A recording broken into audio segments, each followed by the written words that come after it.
Hey, thank you guys so much for the response on the last video. Before we get into this one, I just wanted to say a massive thank you for the support on my previous video. I wasn't expecting to get that kind of response, and I do plan on making more story times in the future, but I thought that this kind of video would be fun to make. I've always liked these style of videos, so I want to see how you guys feel about it, and the next video I do plan on going back to kind of a story time thing, so I hope you enjoy. Oh, and you should do the thing where you click the button down below. I heard that helps if you do that. Okay, thank you, bye. Doing my many hours of doom scrolling through the curse that is TikTok, I have seen a fair share of videos about artists talking about references, but not in the way that you think. I've seen many videos about artists bragging about their lack of reference use. And while some of these videos are young artists thinking that not using a reference is impressive, which, in all fairness, being able to draw something extremely well without references is awesome. I have been boggled by many artists claiming that they don't use them at all, and young artists could see this as a legitimate goal for themselves. But that goal is highly unattainable without a massive amount of effort. These young artists usually get the basics of something down and they want to show it off on TikTok or other social media.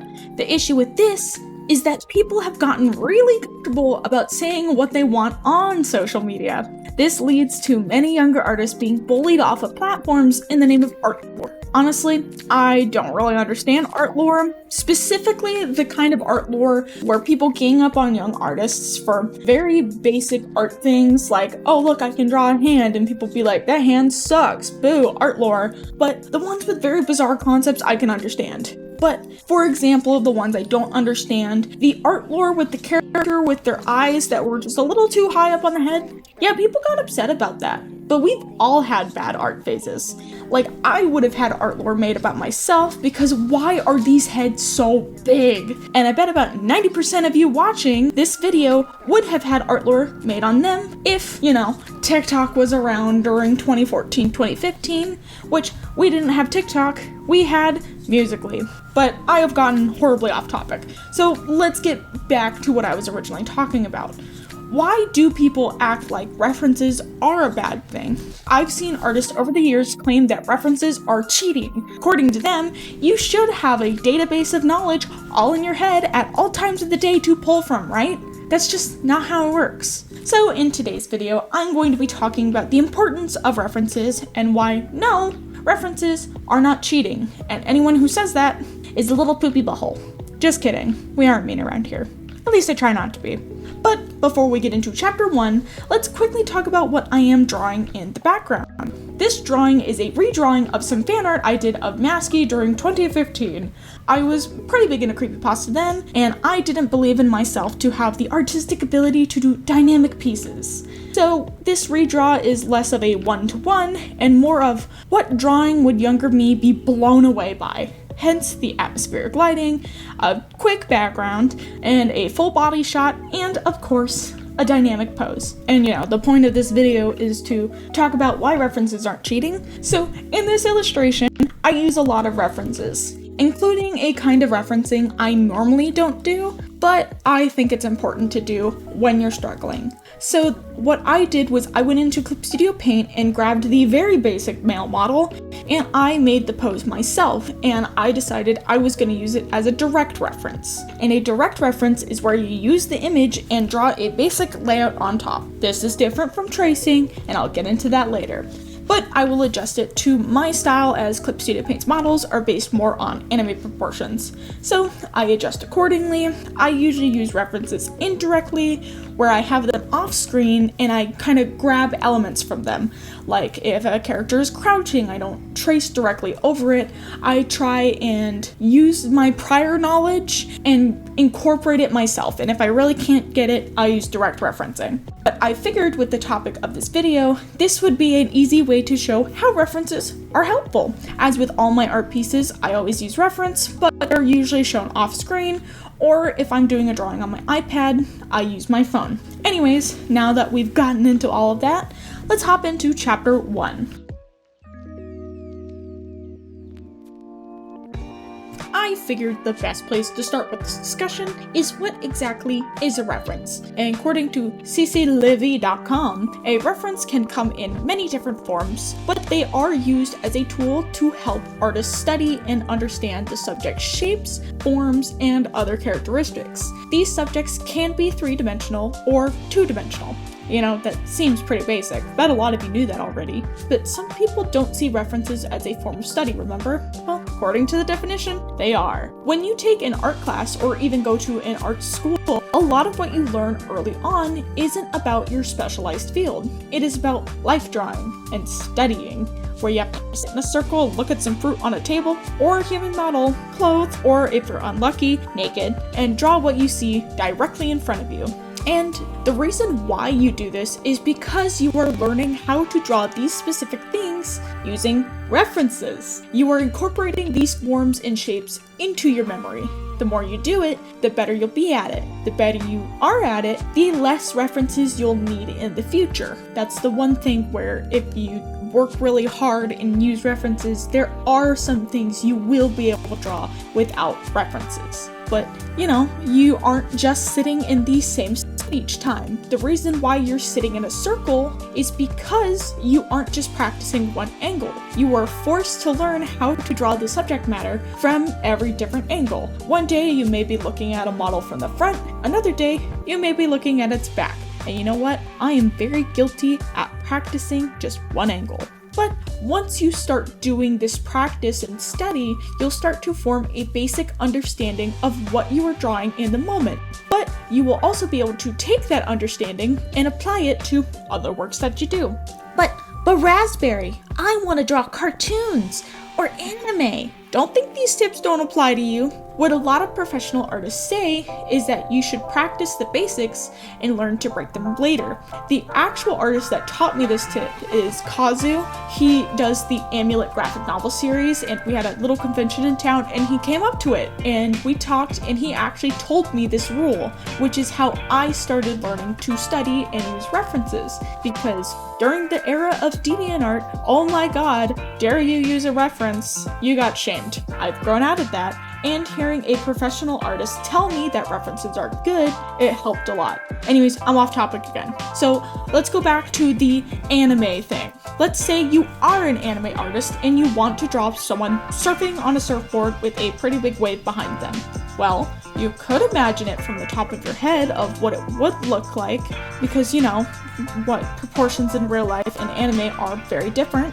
But if you have done these studies in the past or have decided to use references, you can actually learn how to translate these objects into your style. And for example, in the piece in the background, I was constantly looking at the original Marvel Hornets source material to figure out how to accurately draw Masky/Tim. And while it's not as accurate as I wanted, I was still able to use these photos of Tim to create a stylized version of himself. Tim's hair definitely doesn't look as anime boy in this picture, but if you look at him side to side, you can see that the hair is fairly close, and it has been translated into my own style. Same with the knife and boots. I looked at knives for a while. Actually, during the speed paint, you can see the original knife I drew without a reference, and you know, I'll say it looks really bad. It looks very flat and cartoony, which in my case isn't what I want. Key word here, what I want.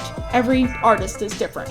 So after looking at knives for a while, I found one that I enjoyed, and I simplified it into my style, making sure I was getting the handle right and looking into how the knife would actually sit in a hand. And you know, the boots were more so of the fact that I cannot draw shoes for the life of me, and I just wanted to get better at it.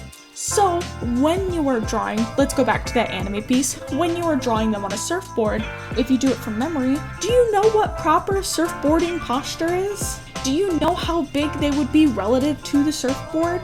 Relative to the wave? And yeah, you know, you look at these realistic pictures to help you, but once you kind of get it down, you can use the indirect referencing I mentioned before and learn how to put it into your own style without drawing directly on top of it.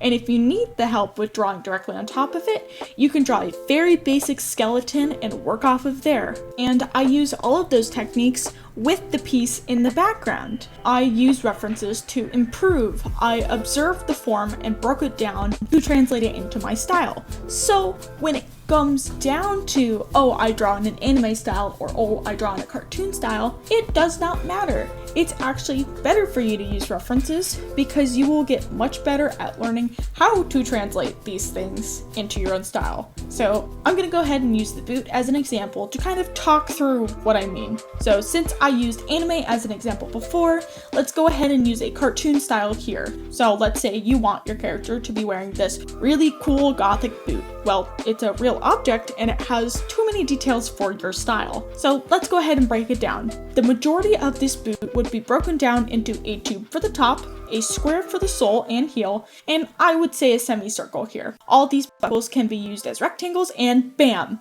You have an incredibly basic understanding of the form of this boot. From here, you can shape it into whatever you want, and hey, now you have a little bit better understanding of how you would translate this into a cartoony style. Now, it's not perfect. Some people may not use a semicircle, some people's styles may be more angular, but hey, that's why we do this on their own. Each artist is different, and yay, this is a win-win for all. Now, there are more in-depth videos on how to use references, but this is just kind of a basic overview. So, now that we know the basics, let's move on to what is not a reference: tracing.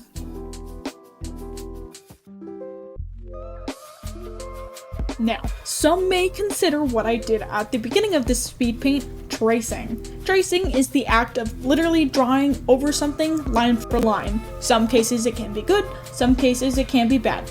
Sometimes it may be good, sometimes it may be shit. Sorry.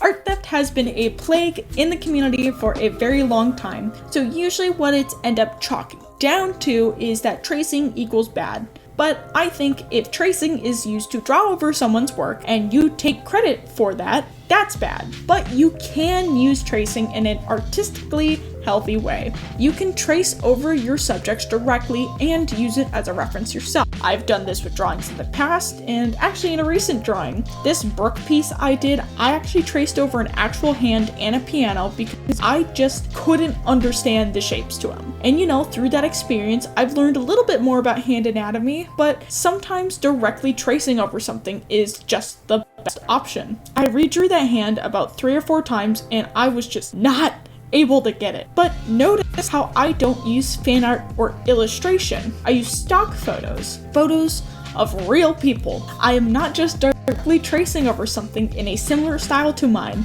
I am still using my power of observation to figure out how to translate it into my style. I just used the tracing as an extra boost. Even with the piano, I didn't incorporate every element of it, and I just used it as a reference to see where Brook should be sitting in relative nature to the piano itself. So, you know, in this case, tracing can be good when used correctly. Tracing, to me, is the definition of, with great power comes great responsibility. Tracing can even be found in a lot of realism work. A lot of realism artists will trace around a reference photo with a light box so they can get proportions correct, because their whole thing is realism. They like making it realistic. One example of this is Super Ray Dizzle, Love You Queen, Never Change, and it's not seen as a bad thing. It helps a lot, and Ray shows that she can draw things without references. She does it all the time. But when you're a content creator and you're pushing out a drawing every week and you do realism, it takes a lot of work. So in some cases, it is easier to trace over something because then you are still proving you can do it. You are painting it, you are sketching it, you are doing it all yourself. And note, they still don't use other people's work or illustrations. They either use portraits from Pinterest or stock photos. So, tracing can be a good thing, but if you're using it to take credit for someone's work, or are one of those really weird YouTube channels that, Elsagate, it's not good. You are profiting off of someone's work, and that's bad. But now that those kind of two things out of the way, I want to delve into one of my biggest things, is why do some artists think references are cheating?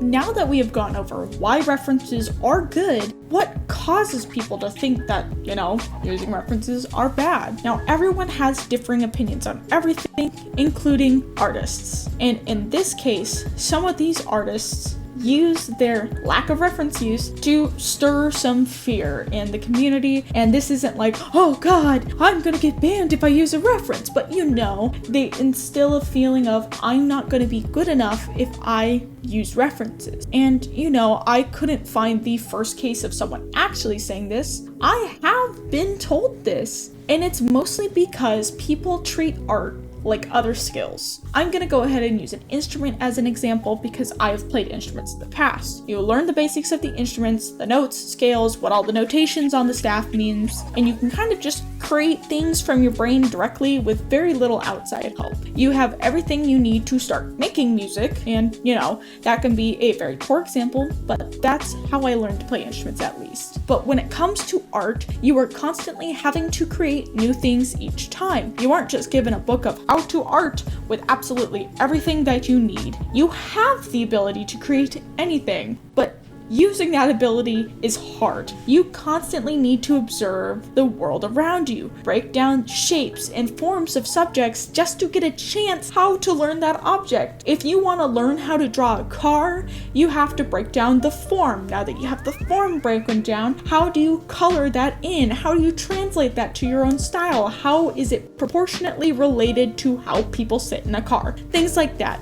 It is an ever-evolving craft. You are constantly intaking more knowledge each and every time you draw something. And not that music isn't an ever-evolving craft, but I hope you understand the point I'm trying to make. People treat art like, oh, you've drawn this a couple times? You should know how to draw it perfectly every single time. And when it comes to music, they say practice makes perfect. I don't believe in practice makes perfect. I believe in practice makes things better, and then you keep practicing to make it better. But when it comes to music, let's say you're learning a blues scale and you want to play 16th notes at 120 BPM.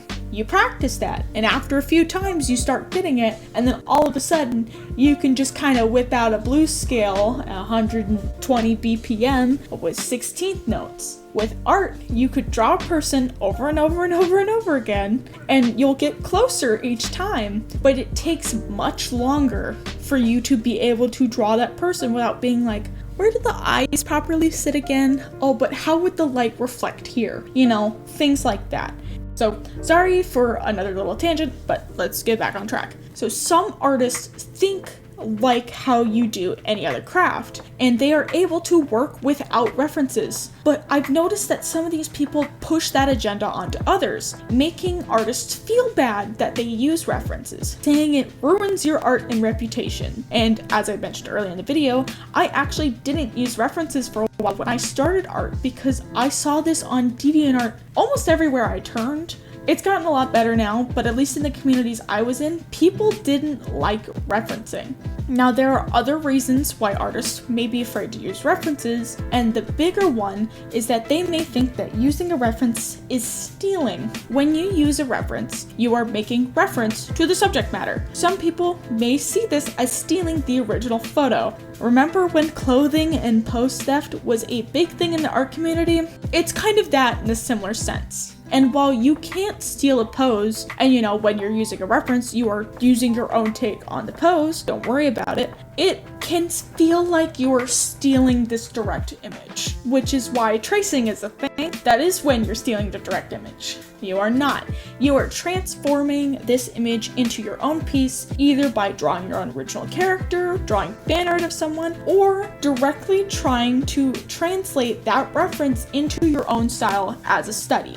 So, you know, when you end up combining those two together, it can cause younger artists and artists in general to be scared of references. They want to be good artists. So if they end up falling into the wrong side of the internet, they could be scared off of using references. But references help you grow, and without them, how did we even learn how to draw? Remember how to draw books? That is referencing. If you ever looked at a photo to redraw it, that's referencing. Don't be afraid to reference. You won't be thrown in art jail.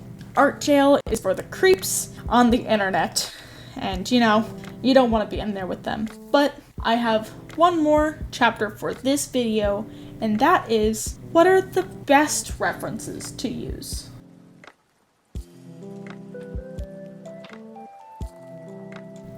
Yes. Now that we have established why references are good to use and why you shouldn't be scared of them, let's go ahead and talk about where to get them. References can be easily found across the internet, but here's where you have to be careful. Some of these images are copyrighted, and if you try and let's say you do a direct reference, you recreate the image perfectly 10 out of 10, and you try and sell it, that can get you in trouble. There is a reason why this Obama photo actually cost the artist quite a bit of money. But there are free references that you can use. Reference.pictures is a great website to find free images without the risk of copyright. And you know, there are many others out there.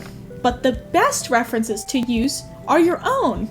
Yeah, you can take your own photos for your art. This allows you to do whatever you want. You have full creative ability of how you want your character to be posed. If you want a character doing a specific pose from a specific angle, you can take a photo of yourself doing that specific pose at that specific angle. If you need to figure out how fabric would lay over a leg, drape some fabric over your leg and take a picture. It can be easier with two people, but if you're awkward like me, I'll just do it myself. But this allows you to have full control over your subject, and a lot of professional artists do this. Plus, it's really fun looking back at photos because, oh my goodness, some poses are extremely silly.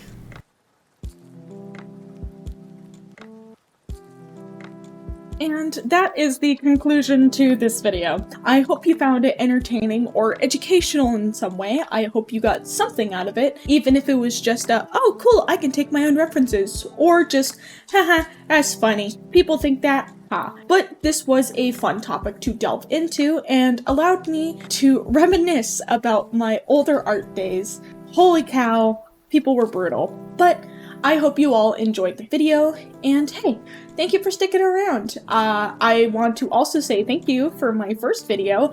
I posted it, and like in 3 days, I was like, oh cool, I got like some views on it. And then I woke up one morning and it kind of blew up. So I just want to say thank you so much. I appreciate all of you, and I hope to keep making videos in the future.